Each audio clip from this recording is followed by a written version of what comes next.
एक बहुत बहुत घने जंगल के बारे में। एक ऐसा जंगल जहां पेड़ पौधे भी उदास रहते थे। कोई हंसता नहीं था, कोई खेलता नहीं था। जानते हैं क्यों? क्योंकि वहां पर एक बहुत बड़ी मुश्किल थी। जरा सोचिए, जंगल का सबसे बड़ा और समझदार जानवर हाथी दादा, वो भी इतने परेशान हो गए थे कि उन्होंने अपना घर छोड़ने की सोच ली। उन्होंने कहा, बस अब मैं इन शरारती बंदरों को और नहीं झेल सकता। अब जब हाथी दादा ही हार मान लें तो परेशानी तो सच में बहुत बड़ी होगी, है ना? तो आखिर ये सब कौन कर रहा था? ये काम था जंगल के राजा का। एक बहुत बड़ा और डरावना गोरिल्ला और उसकी एक बंदरों की सेना थी जो दिन रात सबको तंग करती रहती थी। अब जंगल के सारे बेचारे जानवर, वो रोज रात को बस एक ही सपना देखते थे। वो सोचते थे, काश काश कोई हीरो आ जाए हमें बचाने।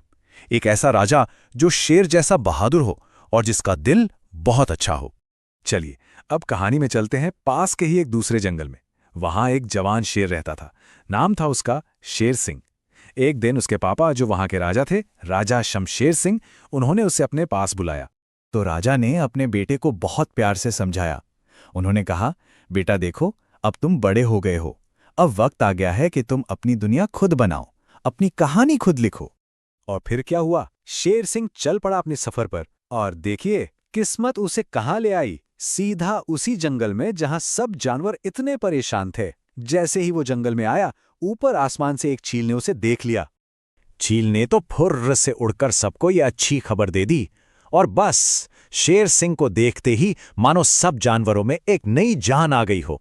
सब चिल्लाने लगे, देखो हमारा राजा आ गया, अब हमारे अच्छे दिन आएंगे।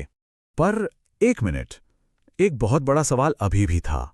वो गोरिल्ला राजा, वो तो बहुत ही ज्यादा ताकतवर था।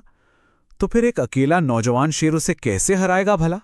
जब जानवरों ने यही डर शेर सिंह को बताया, तो पता है उसने क्या कहा? उसने मुस्कुराकर एक बहुत गहरी बात कही।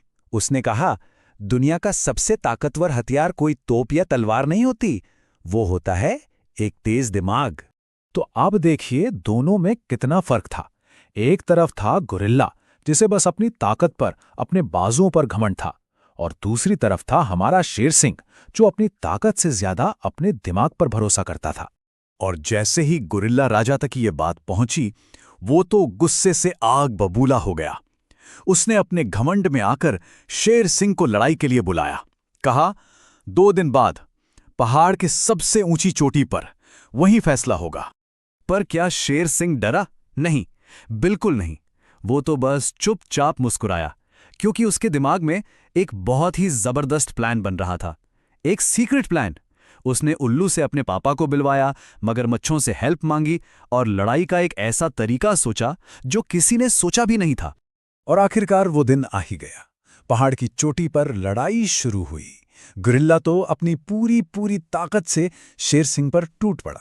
एक बार तो सबको लगा कि बस अब शेर सिंह नहीं बचेगा। लेकिन शेर सिंह भी कहाँ कम था।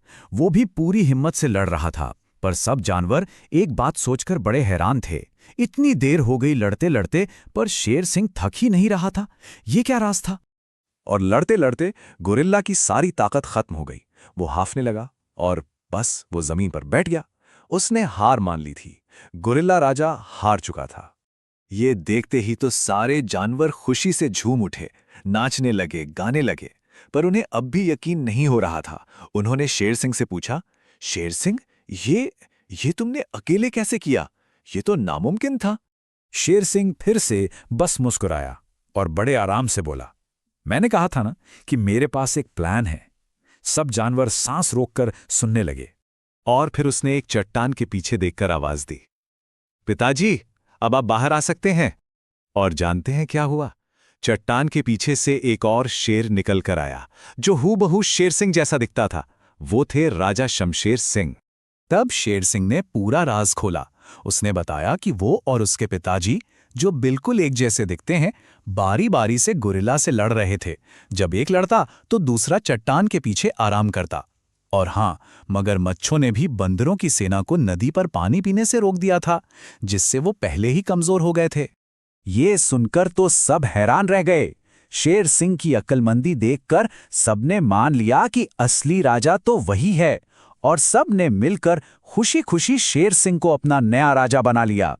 और उस दिन से जंगल में सब हमेशा खुश रहने लगे।